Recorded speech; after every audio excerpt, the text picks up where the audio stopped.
What's going on, everyone? Thanks for joining me today. I'm Steven from LearnEnglishGoPlaces.com, and I'd like to welcome you to my channel.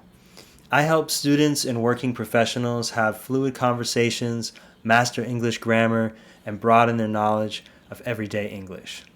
Today, I want to talk about how to form the simple present tense in English. The simple present tense is a very straightforward tense to form in English. And to form the simple present tense, we just use the original form of the verb for any subject or pronoun except for the third person pronoun.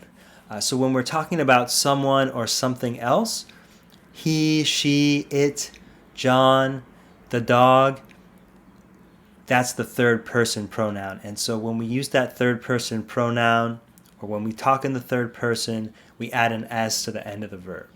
So for example, let's look at the verb decide.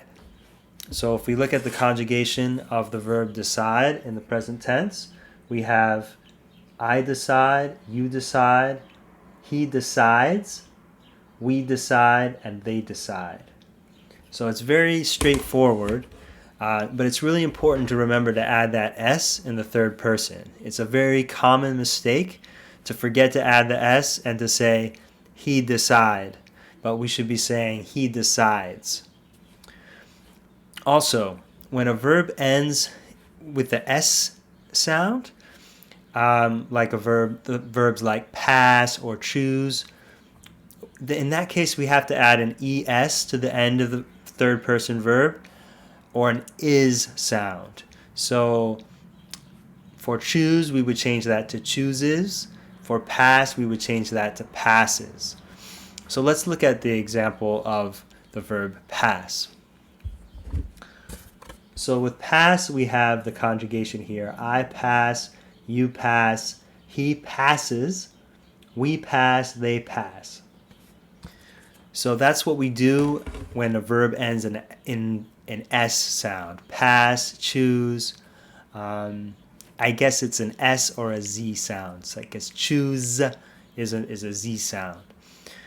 But any of those verbs, you would add that is sound. Passes, chooses, freezes, for example. So most present tense verbs in English follow this basic pattern. The verbs have and be are irregular in the present tense, and there are some minor spelling rules that apply to certain verbs, like, for example, chooses, but we won't cover them in this video. That's all I wanted to cover today in today's video. Thank you so much for watching. Please like and subscribe if you appreciated the video, and have a sweet day.